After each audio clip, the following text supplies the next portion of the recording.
A Study in Magic by Books of Change. Chapter 4. The Curious Magic in 221B. Harry crossed off another day on the calendar.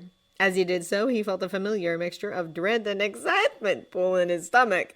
Even now, the idea of going to Hogwarts felt unreal. Though he had an idea that magic existed months before he got his Hogwarts letter, it hadn't occurred to him that there might be others. So many others that there was a school for people like him. But it did exist, as Professor Dumbledore's regular visits to Baker Street to make the flat magically secure constantly reminded him. To pass the days before school started, Harry stayed in the flat reading the books John bought and keeping his new owl company. By mutual agreement, Harry decided to name her Hedwig, a name he'd got from A History of Magic. Sherlock's suggestion, Discord, was soundly rejected. His books were very interesting. Harry would read them late into the night as Hedwig swooped in and out of the open window of his room. Harry wondered what Mycroft made of this. Sometimes Sherlock and John would read with him, and he and John would giggle over Sherlock's acidic commentary. Speaking of Sherlock, one would think it was Sherlock who was going to Hogwarts, not Harry. Sherlock read all of Harry's school books and knew the material backwards and forwards. Since he couldn't do any magic, Sherlock made Harry practice all the spells and potions he wanted to try. Sherlock tried to brew potions on his own at first, but had to give up because they didn't work unless Harry brewed it for him. It was a good thing John bought all those study aids, especially the enchanted mirror, once owned by a witch that shouted at him if he did something wrong, because things could have gone very badly. As for the experiments, though it was fun to magically pick locks and turn pipettes into pins and test tubes to tapeworms, it did get wearying eventually. Sherlock complained Harry wasn't as excited as he should be, and wondered if he was already turning cynical. But Harry was excited, despite the tiring and frankly bizarre experiments Sherlock engaged him in. However, he couldn't help but feel a bit wary. For one thing, he was going to enter Hogwarts as Harry Potter, and Harry wasn't keen about that. Besides the whole boy who lived business, Harry had got used to being Harry Watson, and sharing John's last name always made his new life feel more permanent. He called John Mum in his head. He rarely said so out loud, because calling John Mum made him feel obligated to call Sherlock Dad, and that just didn't feel right. He would also be away from London until Christmas break, and that sounded like a terribly long time. What if he got homesick? So Harry had spent the entire month of August torn between anticipation and worry. Then before he knew it, it was the last day of August. Professor Dumbledore was coming to pay his final visit for the summer, and as usual, Sherlock was downstairs since the early hours of the morning, ready to bounce as soon as the headmaster arrived. John glanced at the Sherlock gargoyle on the couch, the old editions of the Daily Prophet strewn over the coffee table, and sighed. "Morning, Harry," said John, joining Harry in the kitchen. "Morning, Sherlock. Can either of you tell me why the skull is the size of a walnut?"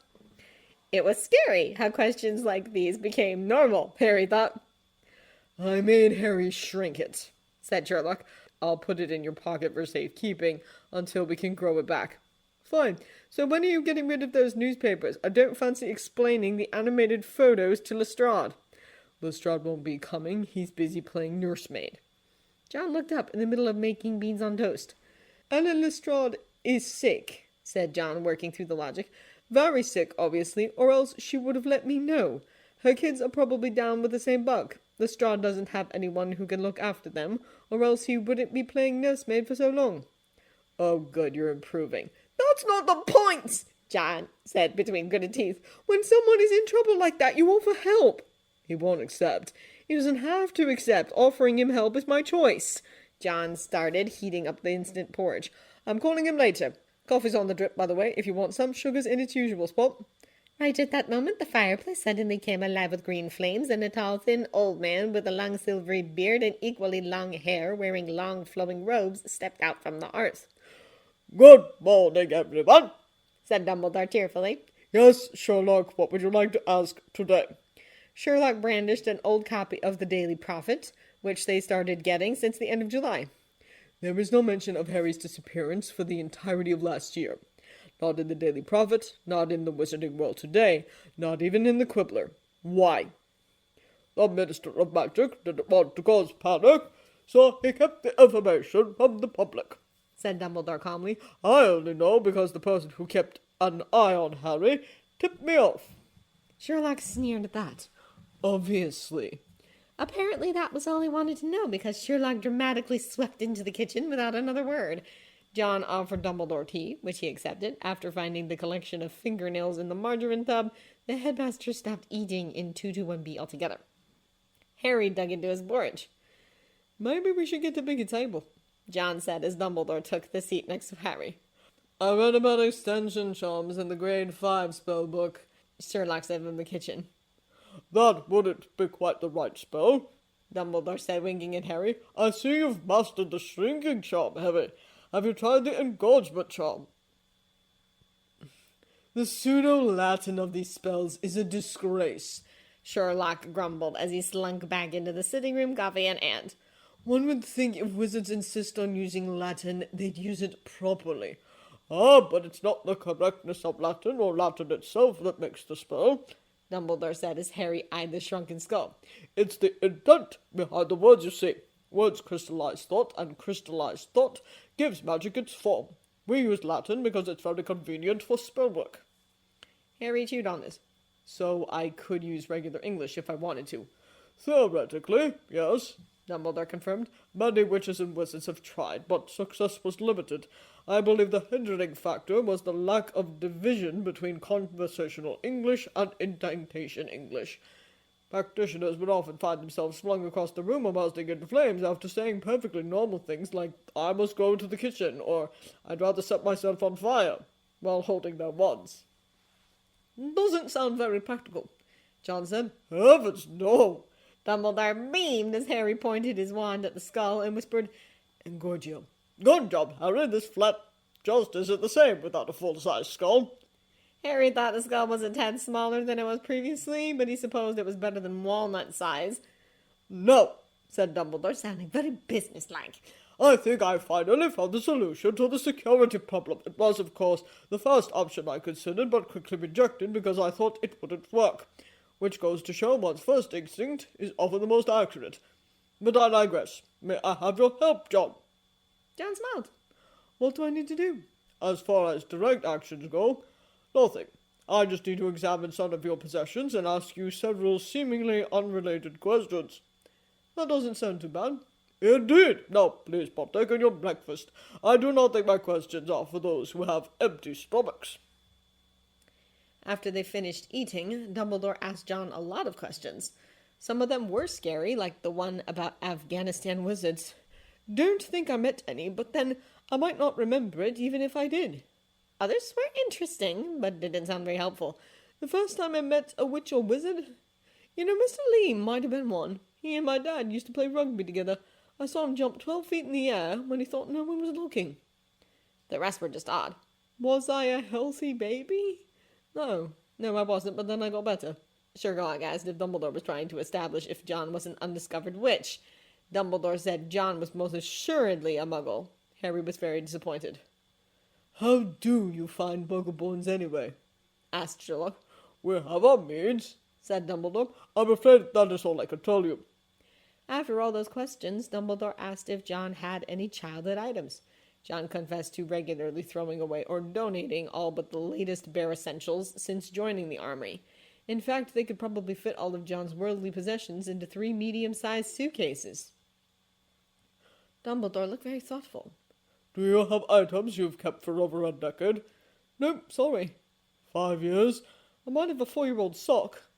No, that won't do, Dumbledore said in tone full of amused exasperation. Just out of curiosity, John, how in the world did you end up without even a 5-year-old sock? John shrugged. I got really skinny after Afghanistan, so I threw away all my old clothes and got a new wardrobe. Then suddenly John went still. Hang on, I might have something. John plunged a hand into Sherlock's shirt and pulled out the dog tags he was wearing. I had these since I was 18, said John. I gave it to Sherlock as a wedding present. Sorry, I forgot. Dumbledore looked triumphant. Oh, that's perfect! Sherlock removed the ball chain from his neck and handed it over to Dumbledore. Dumbledore carefully examined the tags. It was a standard-issue British military ID, one disc on a long ball chain, and the other disc on a shorter ball chain attached to the longer one. Each tag had John's old service number and the words OPOS, Watson, JHCE, and Army engraved on it. Dumbledore tapped both discs with the tip of his wand.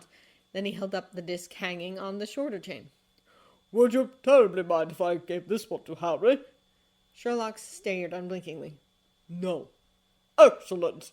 Dumbledore removed the short ball chain from the main chain, lengthened it with a wordless spell, and handed it over to Harry. "Make sure you always wear this." "Is that it?" John asked as Harry put on the chain around his neck. "That is all," said Dumbledore. "The curious thing about the solution is that there is nothing at all to do, because everything has already been done." John frowned at this. How can this be? "There is far more to magic than spells and enchantments, John. Perhaps one day I will be allowed to tell you." "The statute of secrecy?" said Sherlock in disgust. "Yes," said Dumbledore. Then briefly he stared at the ceiling. "I'm starting to think the wizarding world has impoverished itself when it separated from the Muggle world. The magic I've witnessed in this flat alone is very curious indeed." "But John and I are Muggles," Sherlock snapped. "Non-magical, completely lacking in magic. Then how can there be any magic here beyond the obvious?" Dumbledore asked in Sherlock's place as he peered over his half-moon glasses. "That, my dear Sherlock, is what makes the magic here so very curious." "You got to admit, Harry, Dumbledore has style." Harry nodded fervently. Dumbledore left 221B shortly after his parting words to Sherlock and thanking John for the tea. Sherlock was absolutely furious and descended into a tirade of the likes Harry had only heard when MacArthur Mr. Anderson was around. Then he flung himself to the couch and sulked. Since both John and Harry liked the idea of sharing space with a sulking Sherlock as much as the next Scotland Yard detective, they beat a hasty retreat from Baker Street after grabbing anything that might cause too much damage: Harry's wand and John's weapon. Once outside, John called D.I. Lestrade to see if he still needed someone to relieve him of his bedside duties, only to learn they were slightly late. Mr. Lestrade's children made full recovery 2 days ago, and Miss Lestrade was on the mend. He thanked them anyway. Thus left on loose ends, they decided to take a stroll around Regent's Park. "You're not allowed to repeat anything he said, by the way," John said. "Delete it if you can." "Okay," said Harry. He didn't understand half of the words Sherlock said anyway. "Right." John's fingers started twitching, like they always did when war-related memories surfaced. "Harry, do you mind if I got you another tag? I know those things can be a bother, but, well, only dead servicemen wear one tag on the field." Harry didn't know that. "No, I don't mind." John gave him a wan smile. "Good." They wandered around for many hours. They fed the herons at the lake and ate ice lollies under a shady tree. Harry fell asleep to the sound of John reading The Lord of the Rings. After the nap and eating a couple of sandwiches for lunch, they took a stroll down Regent's Canal. There they had a short bout of excitement when they saved a little girl who fell in. Harry successfully used a Wingardium Leviosa to draw the girl out of the water, and John quickly got hold of her before anyone noticed she was floating in the air. Harry hoped the little girl's venerable-looking Eurasian grandmother didn't pay too much attention to their suspiciously dry clothes. It was late afternoon when Sherlock texted John. He didn't apologize, of course, but instead told them to meet him at Angelo's. "He's feeling better then," said John lightly. "Let's go pick up the tags." They went to the accessories shop. John had got the original dog tags. There was already a tag that had the name Harry printed on it, so they got that. Then, after a moment's hesitation, John asked for the name Sherlock be engraved on a blank tag. It was well after 6 when they made it to Northumberland Street. Sherlock was already sitting at the usual table. He surprised them all by ordering food and actually eating it. Harry couldn't tell if Sherlock was up to something or just being strange, because there was no discernible difference between the two states and Sherlock's usual weirdness. Mr. Angelo shattered a wine glass when Sherlock later ordered dessert, and wonder of wonders, ate it too. It was when there was only coffee and hot chocolate to mull over did Sherlock show them what he was up to. "Here," he said, pulling out a new phone. "For Harry?" John asked. "No, this one's for you," said Sherlock. "I transferred your number over when I activated it. Your old phone now has Harry's new number." This sort of thing happened all the time, so Harry took it to stride. He supposed he was better off having John's old phone than a new one. For one thing, John's phone had all kinds of special features, and Mycroft's number was in the contact list. Harry couldn't think of a situation where he would need either, but then again, one never knew. "Text me when you get on the train," Sherlock went on. "Then text me when you're at school. Take pictures, videos, audio recordings, anything interesting. Then send them." "You're not going to King's Cross tomorrow?" Harry asked in surprise and a bit of hurt. "Mycroft will likely try to interfere," said Sherlock. Harry supposed that was reason enough. Mycroft was always polite to him, but it was a cold kind of polite, and his strong interest in Harry's magic always made him feel uneasy. Still, he rather hoped Sherlock would be able to go. "Want me to rough him up for you?" John asked. Sherlock smirked, all crooked angles of teeth. "Tempting, but I promised Mummy I wouldn't let him get hurt. I'll just hang the CCTV cameras then." They shared a laugh over that.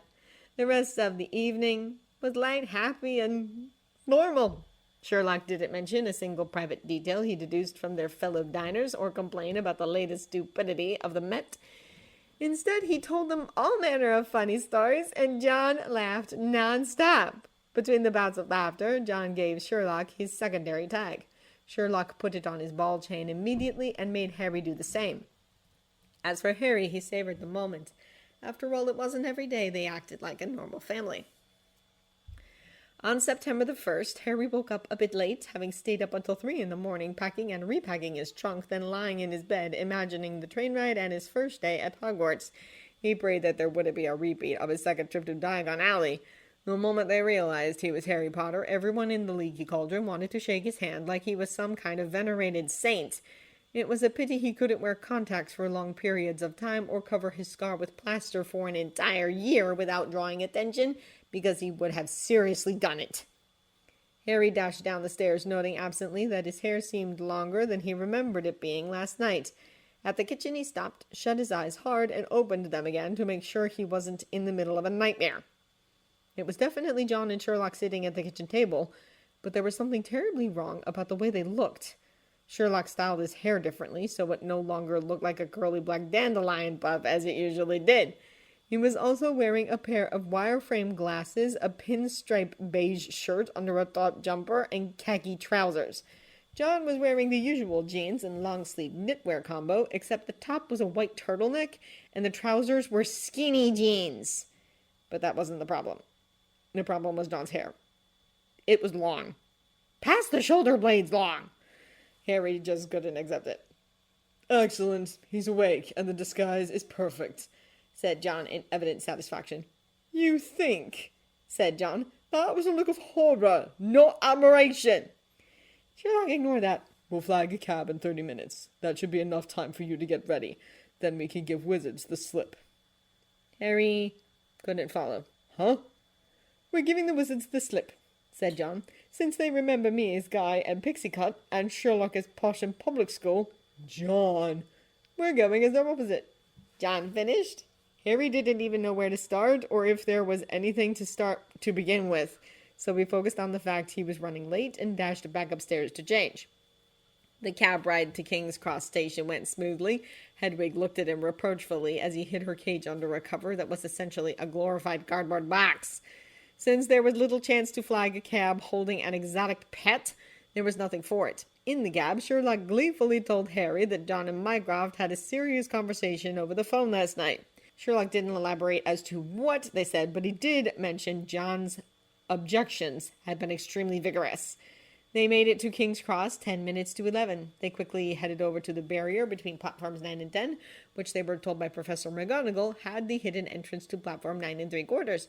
There they bumped into a family of 4 boys, 2 of them twins, a plump woman and little girl, all with flaming red hair. "Excuse us," said John. "Oh, hello," said the plump woman. "Sending your son out to Hogwarts? My lot's going too." "Yes," said John. "First time ever, and we learned about Hogwarts only a month ago." "Goodness, you must be so nervous.